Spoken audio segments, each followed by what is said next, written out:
गिरवरधारी जय गोपी जन वल्लभा जय गिरवरधारी जय गिरवरधारी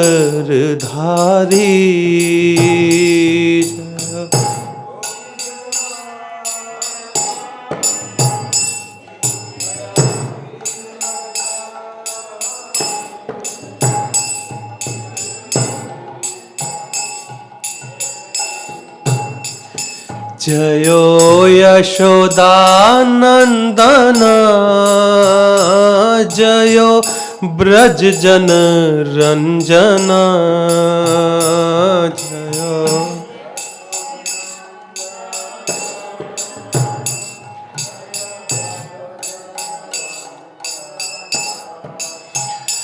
जयो यशोदानंदन जयो ब्रज जन रंजन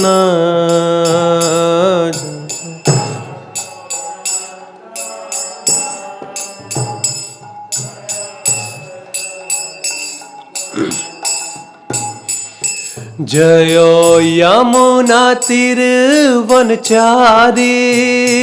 जयो कुंज बिहारी जयो कुंज बिहारी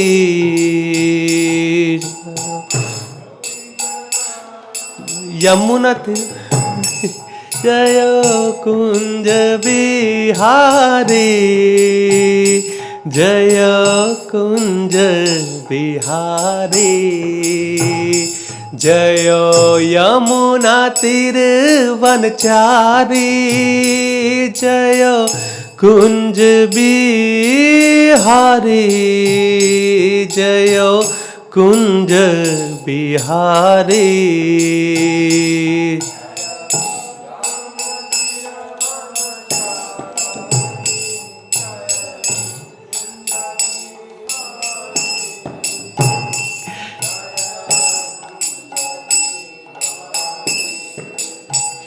जयो राधा माधवा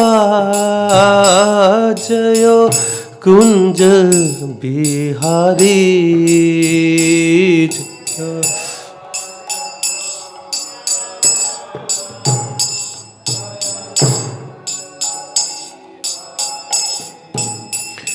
जयो श्री कृष्ण चैतन्य प्रभु नित्यानंदा श्री अद्वैता गदाधर शिवासादि गौर भक्ता वृंदा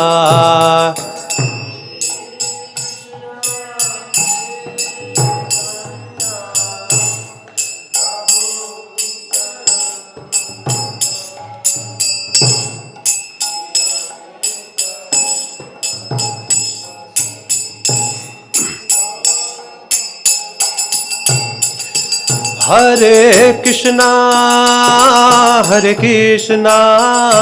Krishna Krishna Hare Hare Hare Rama Ram Ram Hare Hare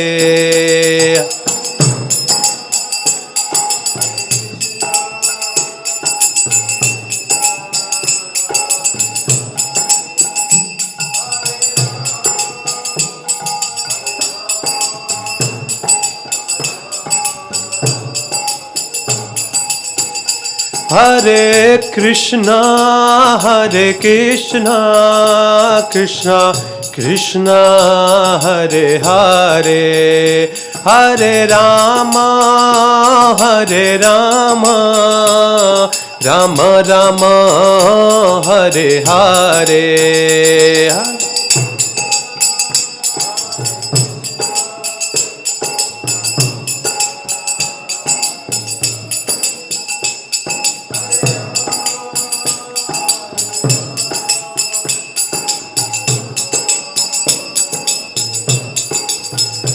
Jayo Prabhupada, Prabhupada, Prabhupada, Srila Prabhupada.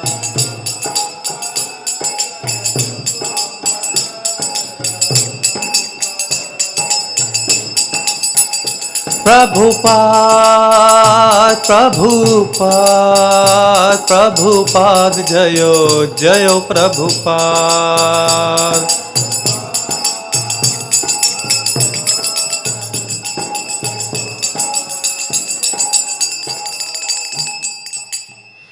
Jai Om Vishnupad Paramahamsa Parivrajakacarya Ashto Shatra Shatra His Divine Grace A.C. Bhakti Vedanta Swami Srila Prabhupada Ki Jai Ananta Koti Vaishnav Vrind Ki Jai Namacharya Srila Haridas Thakur Ki Jai Prem Se Kaho Jai Shri Krishna Chaitanya Prabhu Nityananda Shri Advaita Gadadhar Shivasadi Shri Gaur Bhakti Vrindi Ki Jai Grantaraj Śrimad Bhāgavatam Ki Jai Om Namo Bhagavate Vasudevaya.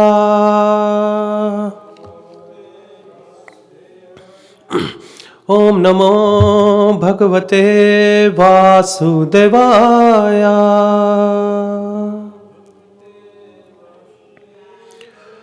Om Namo Bhagavate Vasudevaya.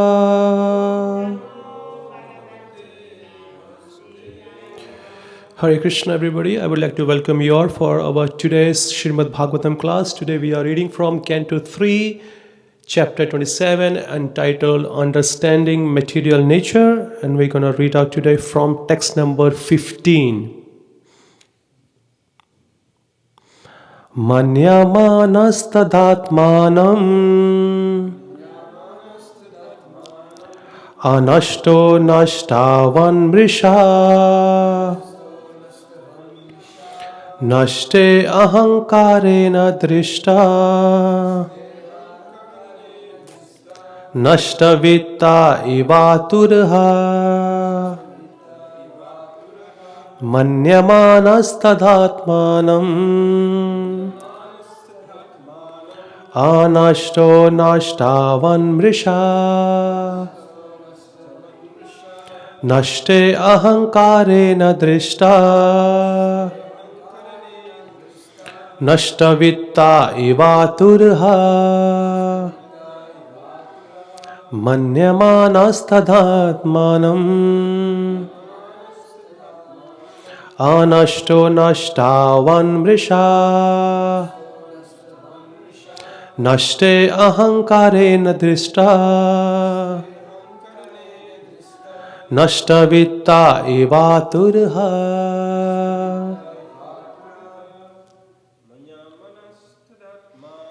Manyamanastadhatmanam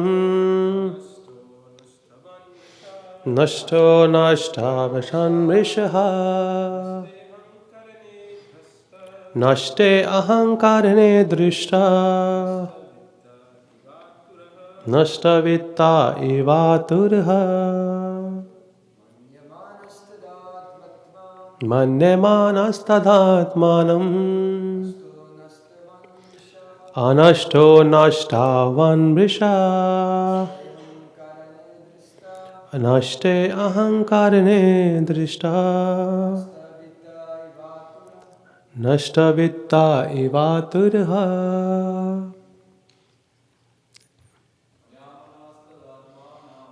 Manyamanastadhatmanam Anashto nashtavan mrisha Nashte ahankarne drishta Nashtavrita evaturha. Vaishnavis. Manyamanastadhatmanam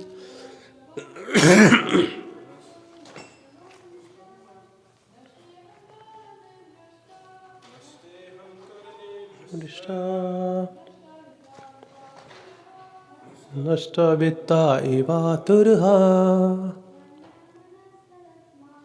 manne manastadhatmanam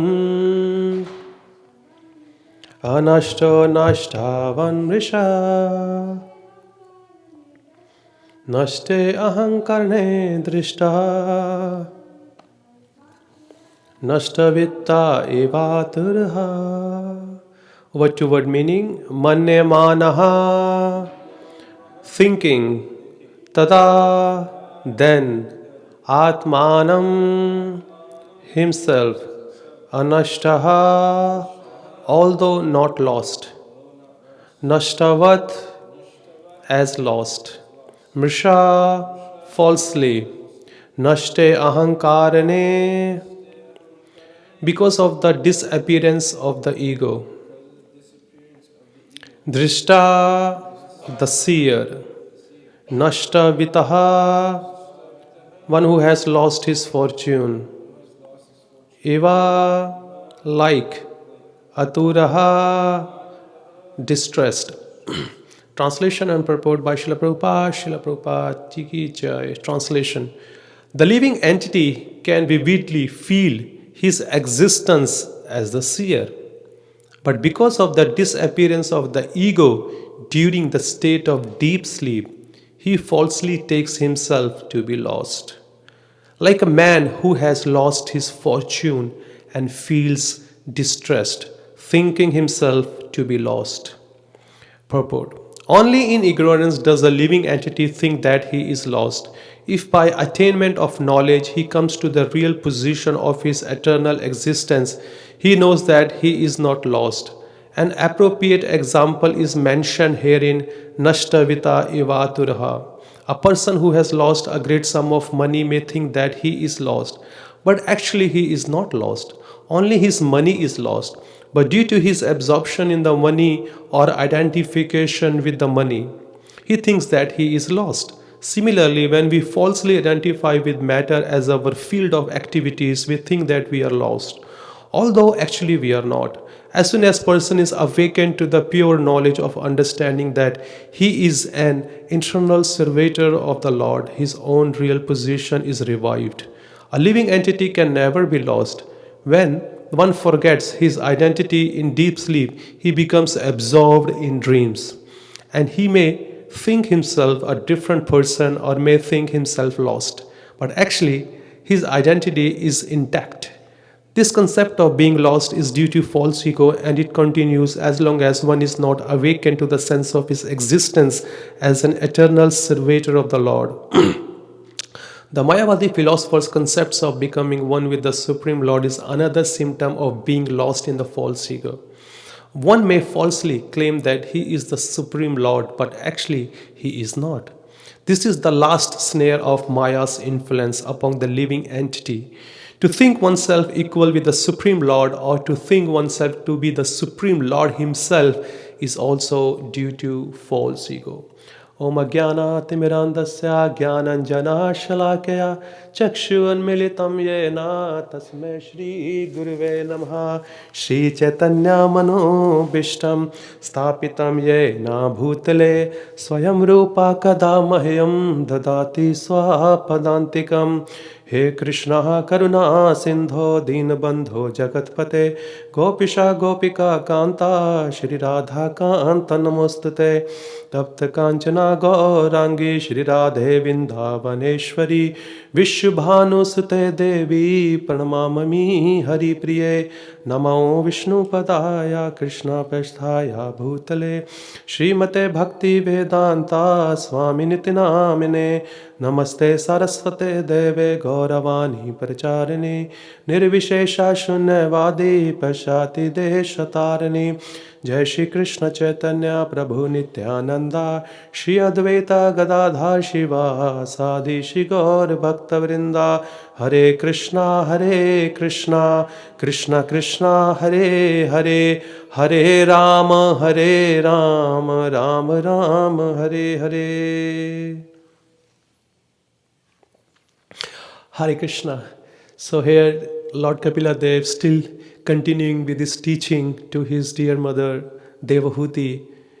If we catch the thread of the last few verses where it's mentioned that consciousness, it stands on three levels: when the person is awakened, and when the person is asleep, and then when the person is in very deep sleep. So in three stages, the consciousness differ. So here in this particular verse, it's talking about the false ego. The false ego. When in my initial days of my Krishna consciousness, when I was going through with this first time reading Śrimad Bhāgavatam or reading Bhagavad Gita, I came across this word.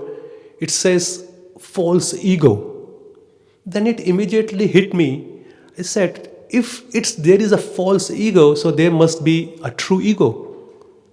Because ego itself is a one word. Okay? So when we put on false ego, means we are thinking about that something which is false. Okay? So I thought, where can I get about the true ego? Because usually in our material term, in our daily language, we use this word ego. Ego means something we refer to proud, or somebody is really puffed up, either by his quality or through his money, through his position, through his beauty, whatever you name it. We say this person is very egoistic. We just use this word.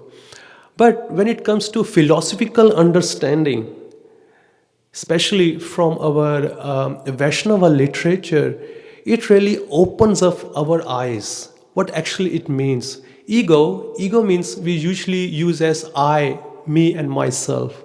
Means there is a I-ness is there. I-ness is there.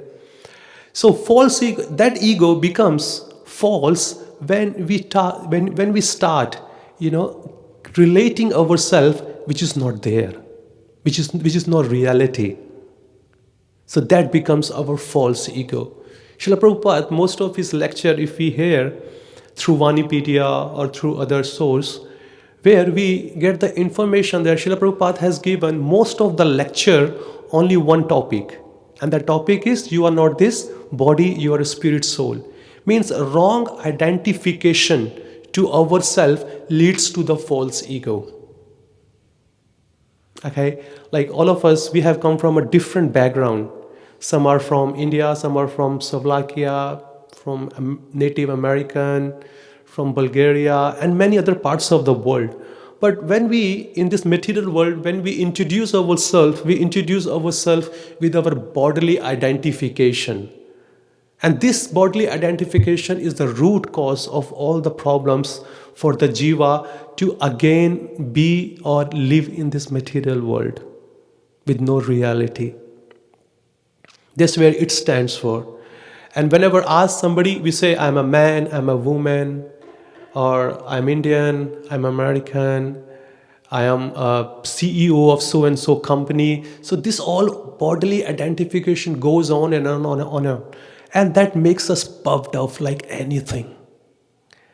And to maintain that status of being as a mayor or a big person of my country or a state, we are ready to do any type of heinous activity or sinful activity to maintain our status.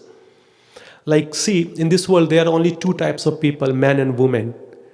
Okay?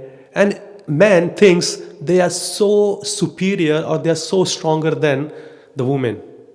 And woman thinks they are so beautiful and so charming than the man. So this is the bodily identification going on, not only on this planet, earthly, it's going on in heavenly planet and lower planet, everywhere, even in the lower species of life.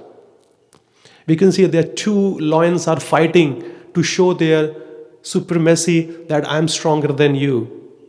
Two bulls are fighting to impress a cow that I am so much powerful than him. Okay, everything is going on only for the sense gratification. But as we come through this Vedic aphorism, which is one of the number one there, Athato Brahma Jigyasa, which is now there is a time to inquire about what? About the spirituality. And the next one comes Aham Brahmasmi. Aham Brahmasmi means I am a spirit soul. That is called true ego. False ego is I am this body. And the true ego is Aham Brahmasmi. Aham Brahmasmi means I am a spirit soul. But Srila Prabhupada further enlighten us. He says that aphorism itself is incomplete. If I am a spirit soul, so the next question comes, so what's my duty? What should I do be as a spirit soul? And further he says, Jivere Swarup Hove Krishnere Nityadas. Okay, now I got to know that I am a spirit soul, where Lord himself says in Bhagavad Gita chapter 15, Mamay Vamso Jiva Loke Jiva Bhuta Sanatana, that you are my part and parcel, you are a spirit soul. So if I am connected to the Lord, the relationship which I have been forgotten for billions and millions of lifetime, now it has been again revived by the mercy of the sadhus, for the great saintly people, or who are the representative of the Lord. And when that connection is revived, then our false ego turns into true ego. There is one part, point A and point B. Okay?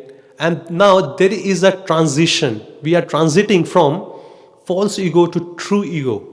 And we are somewhere in between, or we are somewhere in the process to move toward.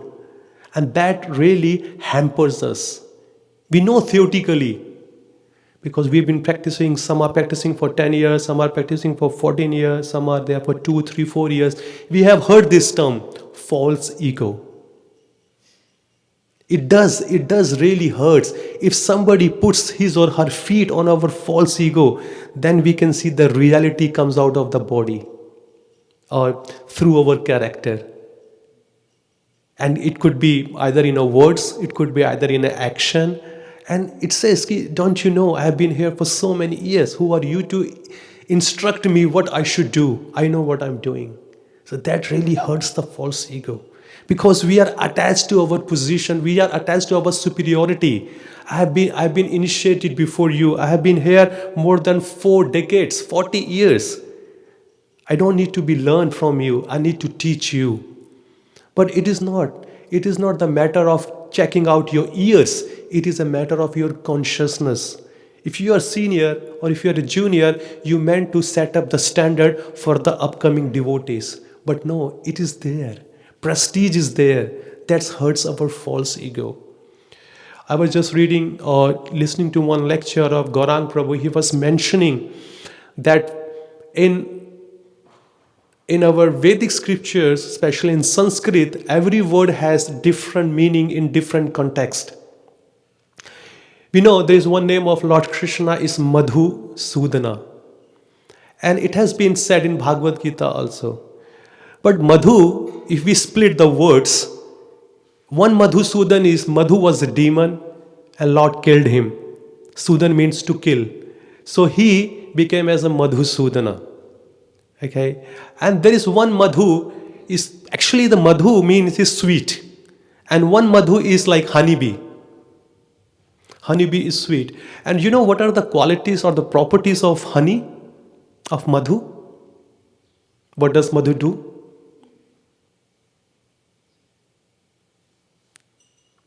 Sweet. And another one? Oh, yeah, thicky, caramelized, you can say, sticky.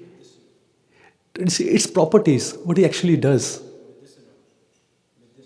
Medicinal. It is also medicinal.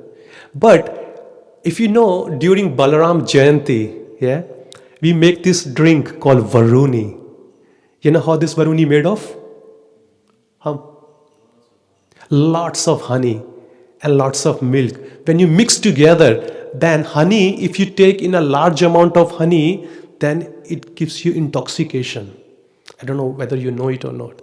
And that is the favorite beverage of Lord Balaram.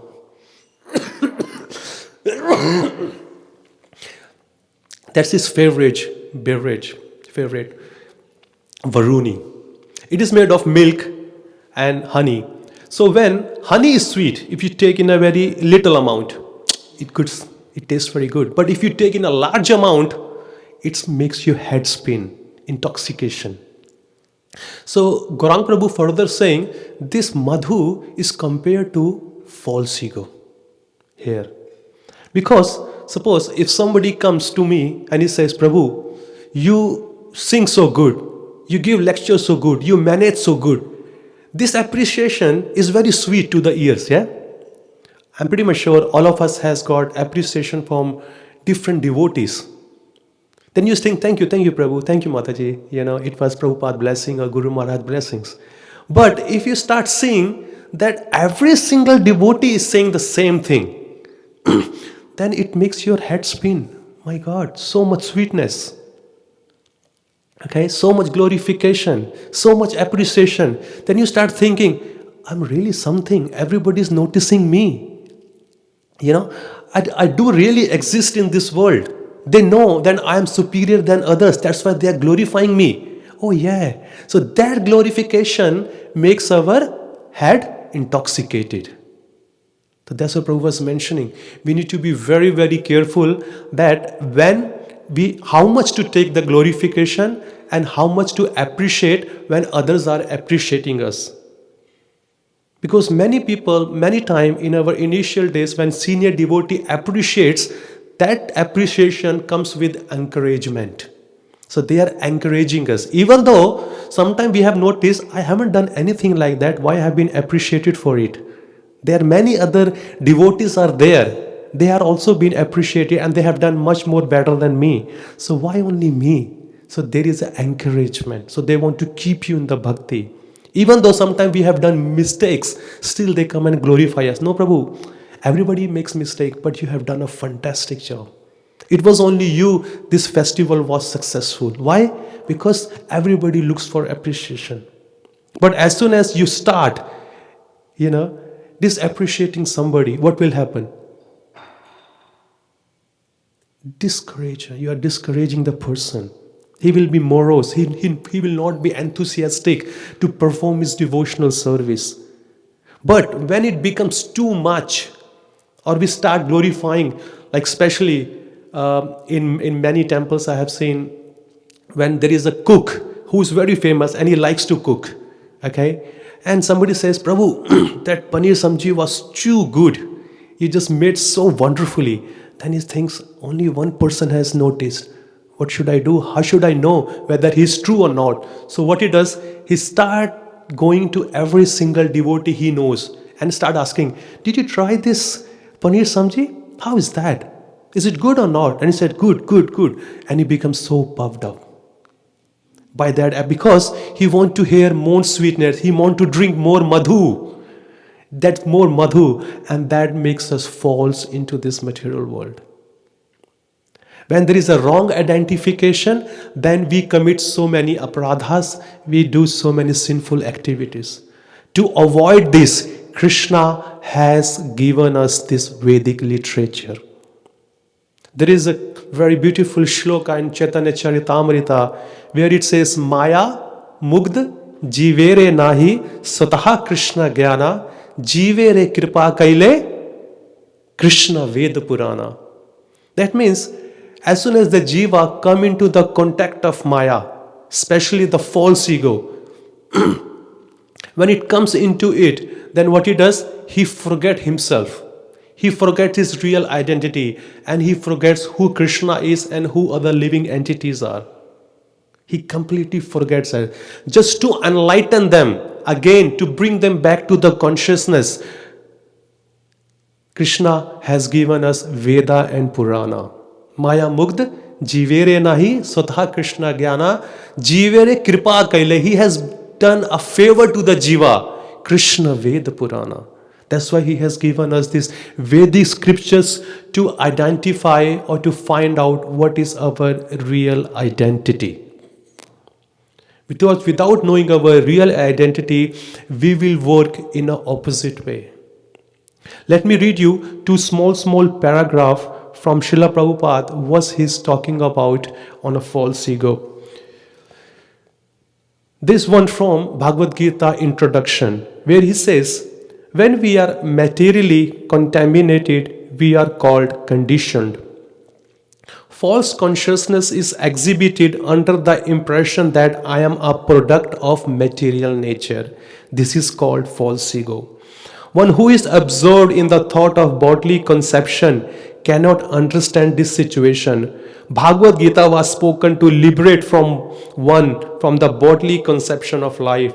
And Arjuna put himself in this position in order to receive the information from the Lord. One must become free from the bodily conception of life. That is the preliminary activity for the transcendentalist. One who wants to become free, who wants to become liberated, must first of all learn that he is not the material body. Can you see this? Arjuna was being used as an instrument on the hand of Lord Krishna to enlighten the upcoming generation or upcoming jivas or upcoming devotees. He was just an instrument. That's why this Bhagavad Gita was spoken. And same as Parikshit Maharaj. Parikshit Maharaj also became an instrument on the hand of Lord Krishna, so the Śrimad Bhāgavatam will be spoken in the future. And that's what Parikshit Maharaj and Sukadev Goswami done. It is only for the one cause.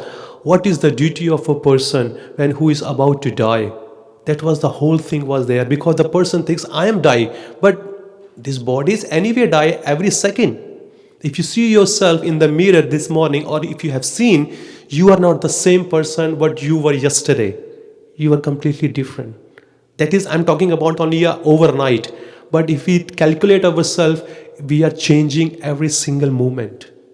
Every single moment. And let's check out. That's relation to today's purport. And this here, Srila Prabhupada is saying in Canto 2, chapter number 9, verse number 30. It is astonishing to see how a person who is being kicked by the laws of the Lord's illusory energy at every step can falsely think of becoming one with the Lord. Such thinking is the last snare of the Lord's illusory energy offered to the conditioned soul. The first illusion is that he wants to become Lord of the material world by accumulating wealth and power.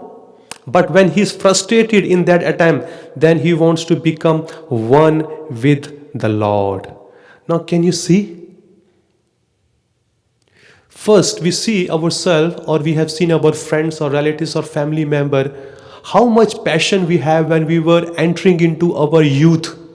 We were finishing our teenage and entering into our youth, and everybody has a same mission. I am going to change the world. Okay, this world will be function the way I want it to be function.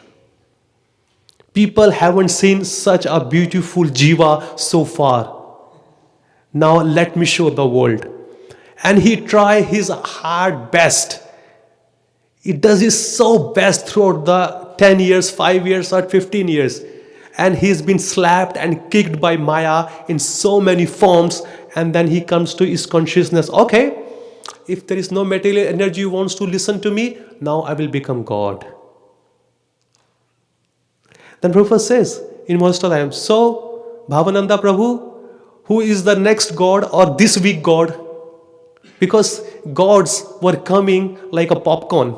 Every week they're just popping up. Somebody's coming from India or from other part of the world, coming to USA. Okay, who is the next God for this week? Okay, who is the next God for next week? So people were cleaning themselves, how badly they are.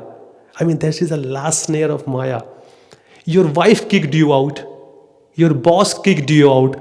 Your children kicked you out. Okay? And the Maya took away all your wealth. Nobody is listening to you. And you are claiming yourself your God. There is nobody under your control. Even your own mind is not under your control. And you want to control the world? How falsely it is. Because we are always connecting ourselves that I am this. Have you heard that lecture where Srila Prabhupada says that in Vrindavan there was one person who was driving a car. Suddenly one thela, a vendor, the person who sells vegetables and fruits, he hit the car And the driver, he was a wealthy person because he was owning the car. He says, "Why did you hit me? Why did you hit me? I'm going to bash you." He says, "Sir, I did not hit you. I didn't even touch you. I touched your car." But the point is, this person was thinking that he's the car. If you see here also, sometime, "Man, you're just about to hit me. You're just about to hit me." I said, "Well, we were hitting the car. We were not, you were in the car. You are not the car." So that's where we are identifying ourselves. In this purpose, Srila Prabhupada is also mentioning that if a person who has so much wealth in his account, and suddenly he loses somewhere in real estate or in share market or somewhere, he becomes like a lost person. Have you seen it? Have you seen it? When a person loses his money, what he says? "Man, I'm lost. I'm lost. Completely I'm lost." He thinks himself he's the money. The Prabhupada is saying in the purport, no, you are not the money. Your money is lost. You are still the same person. But when we are attached, we think like that. I tell you one of the story, okay? There was one person, he had a very beautiful house, okay? And he was planning to sell. And he had this party coming to his home, and they agreed, okay, this much has to be done. Okay, this is a final date, that much I will charge or I will get for my house, so and so.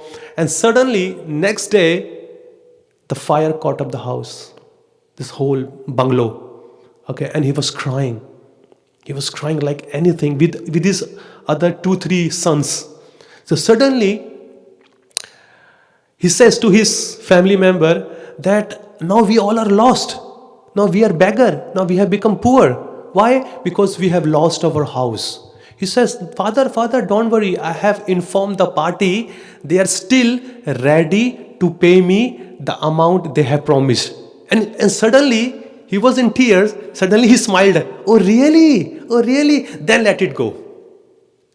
See the changes of his mind conception there. In one moment, he was crying. He was thinking, now my house is gone. It's been burned. Now the party will not pay me. Here I lost the money and here I lost the house. So I'm nowhere. But as soon as he got to know, just in few seconds, okay, his elder brother says, no, father. He said, even the house has been burnt, still he will pay the promised amount. He says, oh really? So that means that house belongs to him. So I will get my money. Then he starts laughing. He starts smiling. Oh, we are saved. We are not lost. And next moment, another son comes.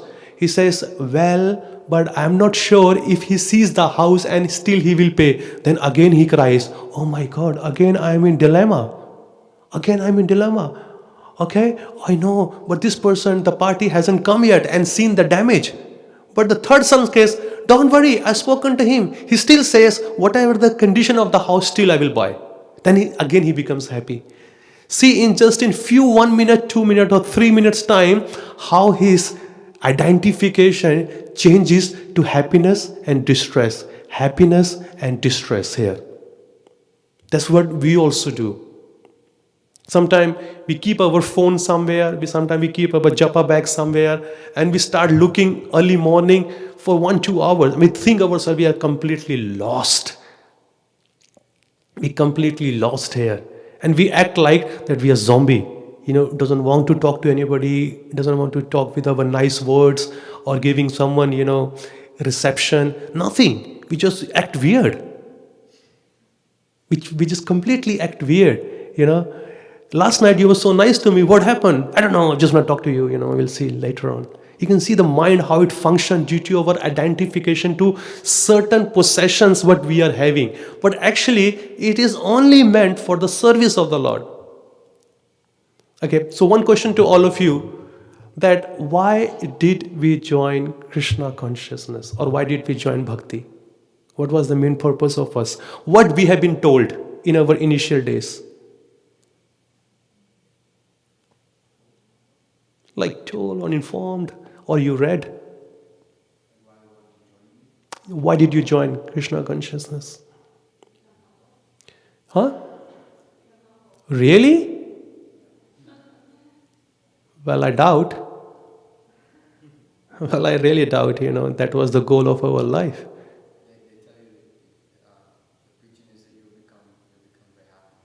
You become very happy. Okay, and yes, please.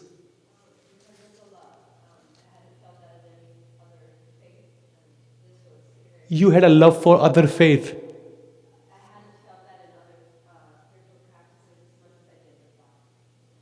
Okay.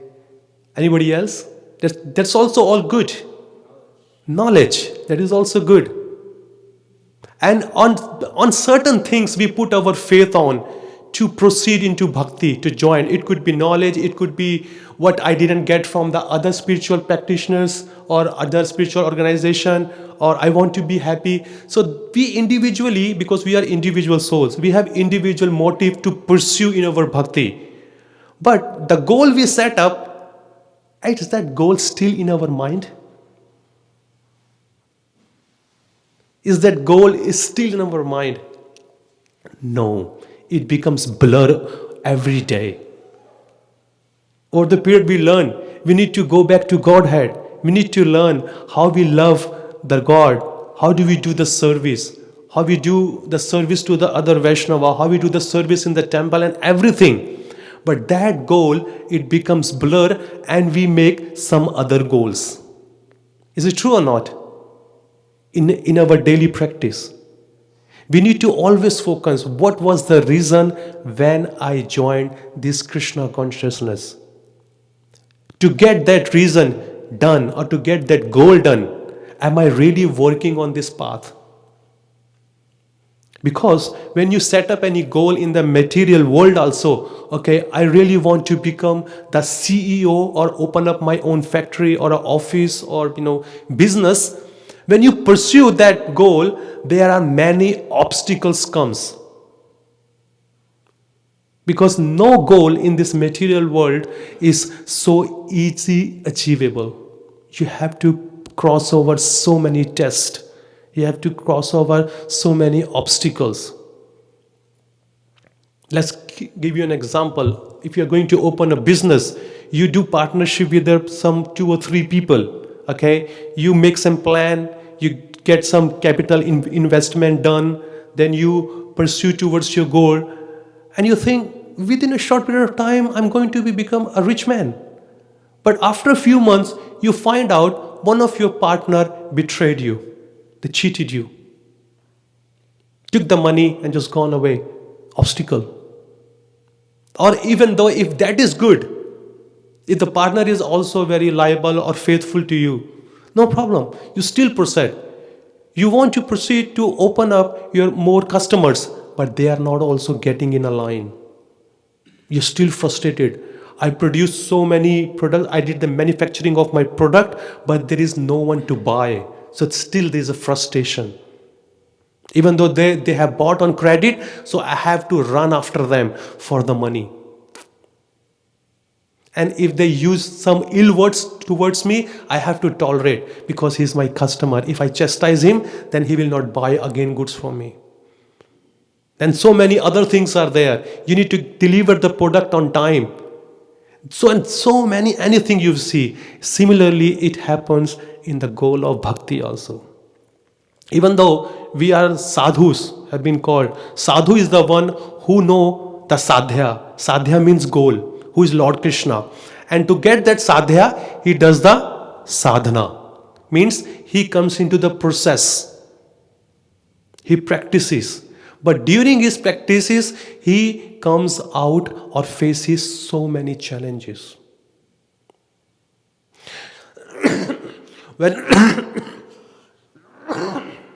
When I was in Melbourne, in my 14-15 years back, I was working in one of the factory there. So it was, a person who's coming from India, he has no access to the Western world, how the Western world functions, okay? But when I got introduced, this says, I will take you, this recruitment agency, this person took me to one of the factory to show me, I will give you the induction of the factory, how you have to come here.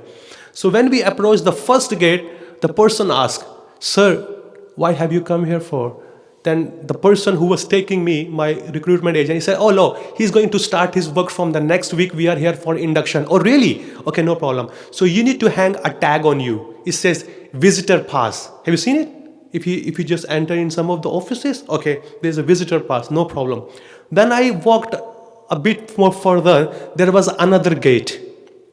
And they says, sir, you are getting in there, you need to wear a high visibility vest.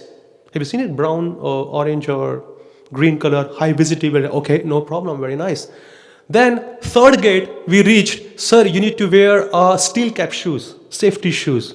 Okay, no problem, give me that one also. Then I went to the fifth gate, they said, sir, you need to wear a safety glasses also. Because there's so much dust going on, chemicals are there, it will harmful for you. Okay, no problem. Everything was done. When I was coming back, and every single gate, whichever I think took, I have to give them back. Okay, they took my safety glasses off, the person took my safety shoes off, he took my high visibility off, and he took my visitor pass off. In a similar way, when the soul comes from the spiritual world to this material world, he comes to at the first gate of the material world, and that is called false ego. Hey, how's going, Mike? What you doing? Oh, well, I'm planning to go to material world. All right, you need to wear this vest. What is that vest? It's called false ego. Okay, put it on. Done. Then he goes more further. Well, where are you going? I'm going to material world. Okay, so have you got your false ego on? Yes, I did. It was very nice. Okay, now you get your intelligence on. Then furthermore, get your mind on. Then furthermore, something. That's how we came here with so many layers of these material elements. And when we are planning to go back, as I said, when I was planning to come from the factory and coming out, so whatever things I was wearing off, I have to get off. First thing, from material world to spiritual world is what? Earth. You have to take off the jacket of the earth. Water, fire, air, ether, mind, intelligence, and every single layer is 10 times thicker than the previous one. And the last jacket is false ego. And that's only be cut by the blessings of Lord Krishna. Only Lord Krishna can cut it. Our false ego. If he see the sincerity and determination to come out of this material world, he immediately cuts it. But that requires our sincerity to get out of this material world. But it's not so easy. If you read Canto 5, it says, who is the in charge of false ego? Which deity? No. It's true, it's halfway true. Lord Sankarshana. Lord Sankarshana is the in charge of false ego. And Lord Shiva worship Lord Sankarshana. That's why he also gets the quality of Lord Shiva to cut off our false ego. So ultimately, it's in the hand of Lord Krishna. He has only power to cut it, or his dear devotees, such as his pure devotees. Krishna puts us in such a situation, because everything is happening in our life. Please be noted, that's only happening by the will of the Lord. Because so much false ego is there in our consciousness that we are not ready to progress. So Krishna makes a situation in such a way that devotees comes in the form of Lord's mercy or blessing. They cut off our false ego. And that's where Mataji's answer comes. We become humble. The more in our humble attitude, if we chant Hare Krishna Mahamantra, the more Lord will be obliged to shower his mercy upon us. Have you seen that in one of the lectures, Srila Prabhupada says, the tree is more down to earth, then it means he is ready to give to the world. Because he has so many fruits. If the tree is full of fruits, means he is heavy, he is bit down due to the heaviness of the fruits the tree is carrying. That means he is ready to give. And the tree who is not ready to give anything, you see, they are straight ahead, like with their false ego. When the sadhus and the devotees or other people, those who are outside, when they are ready to give to the people for the humanity, you can see how humble and how down to earth they are in their practice or in their behavior. And if the person has nothing to give to the world, he or she in their consciousness, they are falsely puffed up with their proud head, which Kaliya was also there. Kaliya's head, before he was chastised by the Lord, his head was puffed up. He was puffed up like anything. He was not ready to bow down in front of anybody. And Lord smashed his pride with his feet dancing on him, make him vomited blood. And later on, he became so humble. But humble is not only a show bottle externally. We are bowing down our back, we are bowing down our neck, we are bowing down our eyes, we are doing dandavat. That is not humbleness. Humbleness means, Prabhupada once says, that following the instructions of the Vedic scriptures as it is. Even though externally he is not bowing down, but internally he is bowing down. We have to bow down internally with following, because the instructions makes you bow down. We want to enjoy this world, but scripture says don't enjoy. Oh my God, what is this, man? I want to enjoy. Why my Guru Maharaj orders me not to enjoy? Why my other Vaishnavas will not me to do it? Then we get frustrated. And we became rebellious towards them. Why only me? Why only me? Because you have the false ego. And Krishna is utilizing the situation to make us humble. Why? Because he is much more eager than us to take us back. Because wearing the jacket of false ego, we cannot go to spiritual world. That's it. As I said, you are wearing so many jackets. You have to take off. Because everything is material here. False ego is material. They are subtle and gross elements. Everything is material. No, there is no need. You know who is the great worshipper of Lord Krishna? Who is the number one? Srimati Radharani. And why is that so? Srila Jiva Goswami says, because she has no pride. And pride only comes when there is a false ego. And false ego only comes where there is a wrong identification of ourself.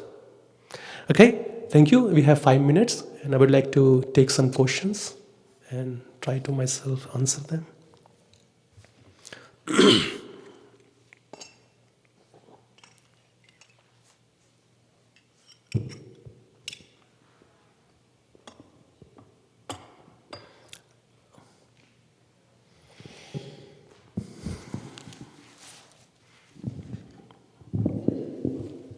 Hare Krishna.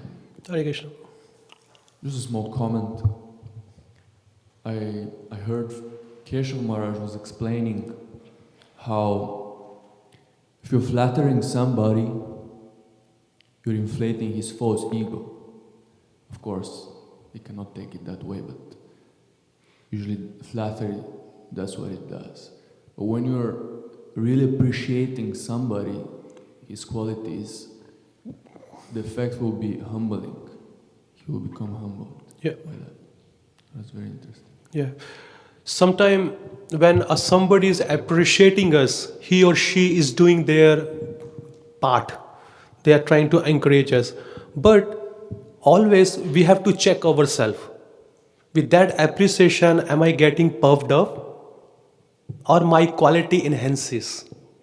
The better thing is, whatever we have done, before going to bed, offer everything at the lotus feet of your Guru Maharaj. That was I have been taught during my training time.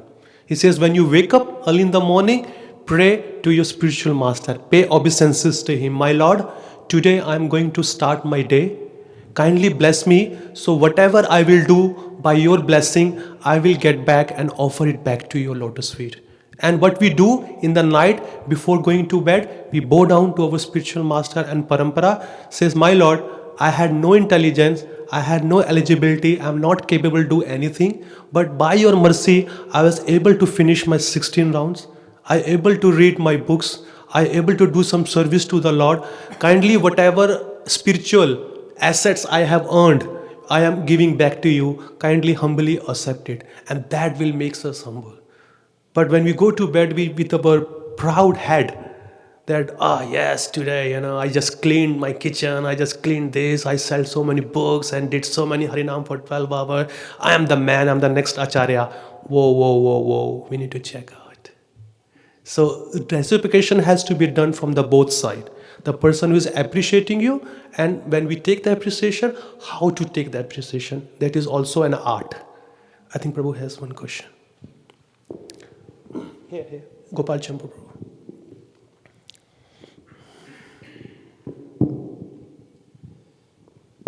I was reading in the 11th canto, and Krishna was instructing Uddhava in this same point in these 3 stages of consciousness. Yes. Comes there, that conversation, and then Krishna mentions the 4th state of consciousness is transcendental. Transcendental, Being yes. situated in our real ego, Yeah. as you mentioned.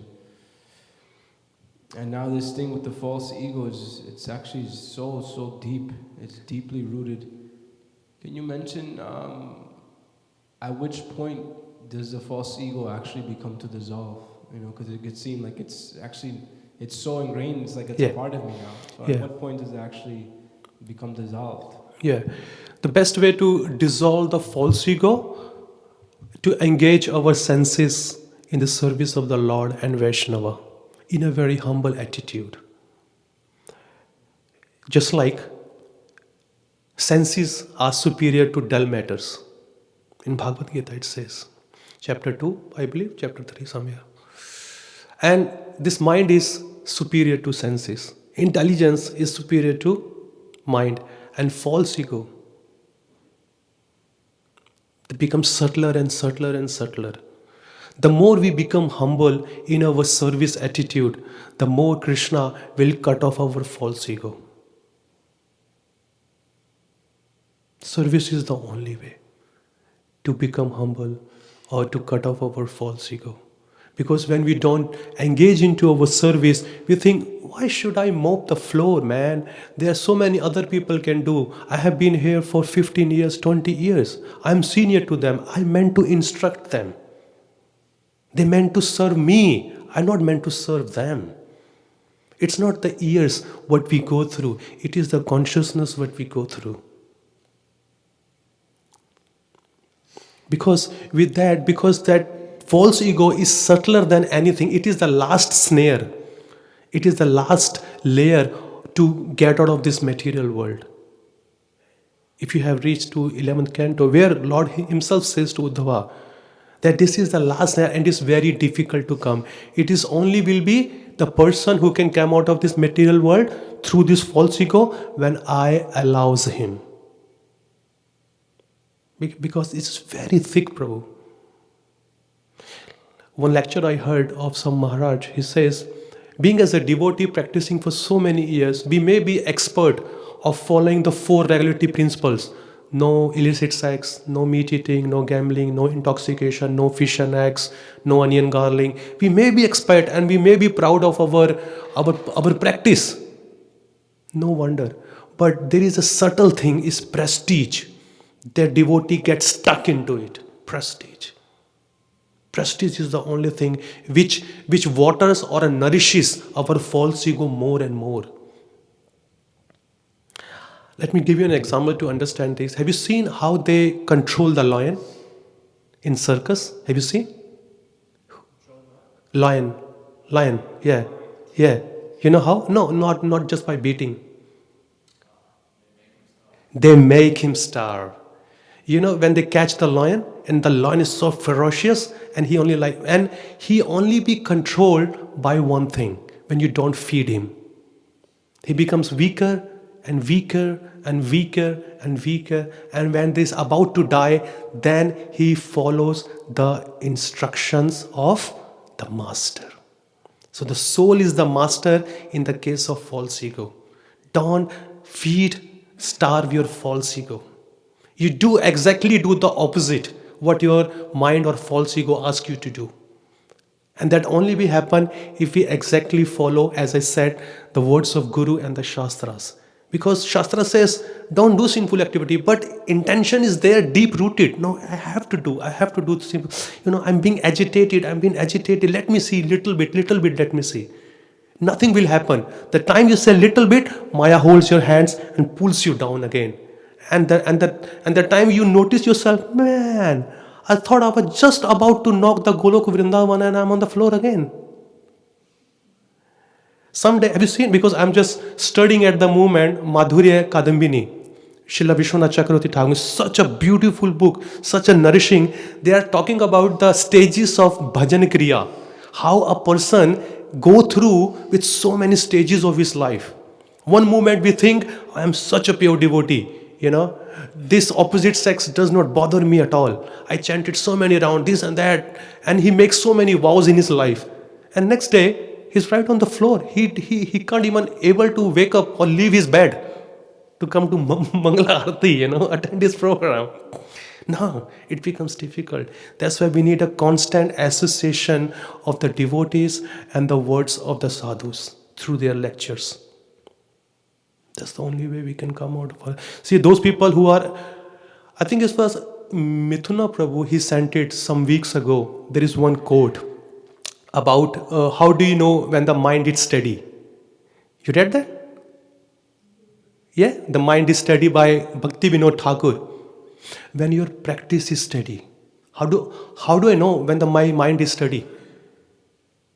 I am not shifting myself from one place to another. I am sitting at one place, chanting my japa. That is the symptoms of steady mind. I am waking up early in the morning every time, same time. Coming to Mangala Arati, doing my rounds in this campus here, in this hall, attending Guru Puja every day, attending Śrimad Bhāgavatam, listening every day, and not even missing my single service, which has been roasted here. That is the sign of the person's mind is steady. If the person's mind, sorry, I'm not pointing you out anybody. It is the fact which Bhakti Vinod Thakur has said, which you or myself was not born that time. Simple and clear. Don't see me, I'm pointing. But this is a fact. Because the detailing to our sadhana is the symptom of our mind is steady. Mind is steady and it can take over, intelligence is good. False ego is gone away. And when the person comes and yell at you, it doesn't bother you. You feel yourself. It was the karma. It was my karma. This devotee is yelling at me, saying me something very harshly. He or she is taking off my karma because I was rude to somebody sometime. Thank you so much for taking off my karma. And I am free now. I am ready to move to spiritual world one more step ahead. So that is a spiritual vision to see. And that only be possible in the association of devotees. I hope. It was a long answer, but thank you so much for asking, so I got a more chance to speak on it. Anybody else? If it's not, then it's 9:05. Thank you very much for attending. Srila Prabhupada ki jai, Granthara Śrimad Bhāgavatam ki jai, Nitai Gaur Premanande.